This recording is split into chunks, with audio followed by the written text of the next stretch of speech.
Hey everybody, this video is going to be about how to minimize your deaths in Battlebit. The first part of the video is going to be just some quick tips that you've probably seen other YouTubers talk about, but it's just going to be quick little tips on how to, make it harder to shoot you and stuff. And the second half of the video though, which is the part that I'm going to be putting tons of effort into, will be more of an in-depth look at to what actually goes into minimizing your chance of dying. This is just so when you know what actually makes you die less, you can do things that I don't even mention in the video. You'll know how to not die in every situation. It's kind of like the saying, it's take a man fishing, feed him for a day, teach a man to fish, feed him for a lifetime. I kind of want to teach you guys how to fish, you know what I mean? Actually teach you, in your game, there's a situation that no YouTuber has outlined correctly. How do you stay alive? Or what kind of things do you look for? Yeah, anyways, enjoy the video. So my first tip will actually be learning how to do this. The reason why I bring this up first is because a lot of things in Battlebit will require you to do this because you can't predict everything that's going to happen to you. So if something suddenly happens to you, you suddenly start getting shot at, in a lot of situations that I'm going to outline in a moment, this is the kind of movement you'll need to do to gain the advantage. All you have to do is literally hold W and shift. You don't have to hit A and D at all, and you just swing your mouse left and right. A quick application of this that I think a lot of people here will be able to resonate with is, when someone's dead and someone's sniping at you and you someone's screaming for a revive but you can't res them, or even if it's not a sniper, it's just an enemy who's way too far away. Doing this whilst reviving is actually possible, and it's a huge tactic that I use all the time.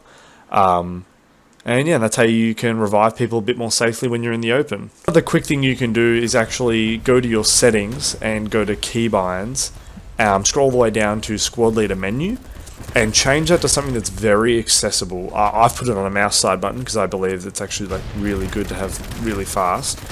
And this will allow you to bring up the build menu really fast.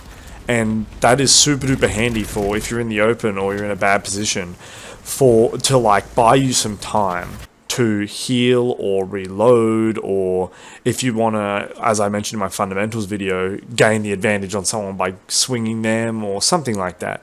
But yeah, that'll come in really handy, and that can be used a lot. One of the quick things I wanted to mention was, you've definitely seen other YouTubers talk about this one, but when you prone up against things, your legs actually go through the wall, depending on how thick the wall is. But yeah, they literally just go clean through things. A quick thing to mention about that, you actually cannot shoot the legs. You used to be able to, but you cannot shoot someone's legs doing this anymore. But yeah, it's pretty bad. But if you see, as you see here, if you look to the side, which I've got my girlfriend here to do, she looked to the side, you do not stick to the wall. And she's even hugging the wall as much as possible. You don't even touch the wall, which is interesting. But another quick thing that doesn't really matter as much, but I thought I'd mention it. If you're proning next to a HESCO, there is no way to get your character to be completely hidden. If someone's looking at the HESCO, you'll be sticking out either to the left or the right if you're proning.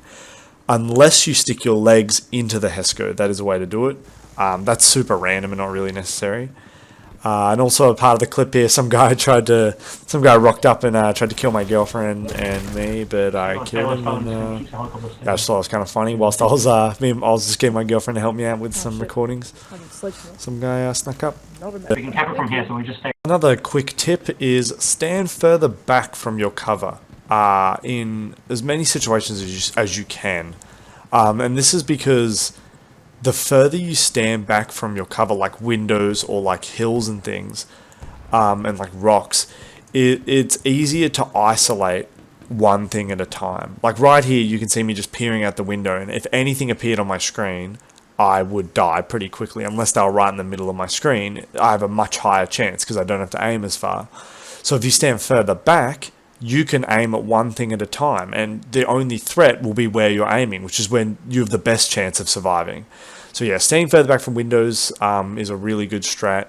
You could even put a HESCO in between a bit of cover, natural cover, like a wall or a container or a rock, and just put a HESCO a little bit further away to create a slit, just like a window, that you can do this trick with.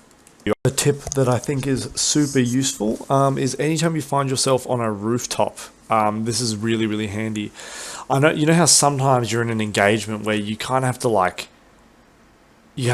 like prone and unprone to shoot, and that can be like really, really tough because first of all, in a situation where you want to die less, you want to be able to reduce the time it takes for you to get to cover. Unproning and proning, there's actually a delay from when you prone to when you can actually get back down. And also, when you unprone, your aim kind of sways a little bit, and when you prone, your aim sways a bit, meaning that you can't keep your gun on target. So you want to try to create a situation where you can crouch instead, i.e. you can get behind cover and back out really, really fast.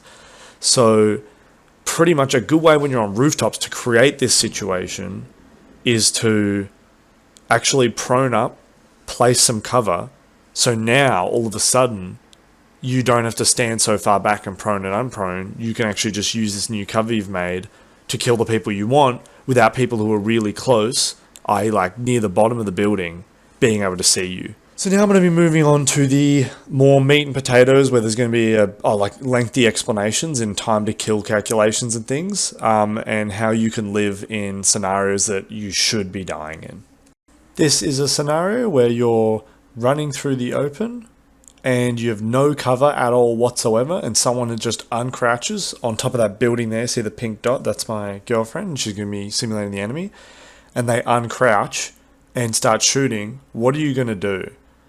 I'm going to show my perspective of what I would do, and then I'm actually going to show their perspective of what that looks like, because their perspective will probably surprise you.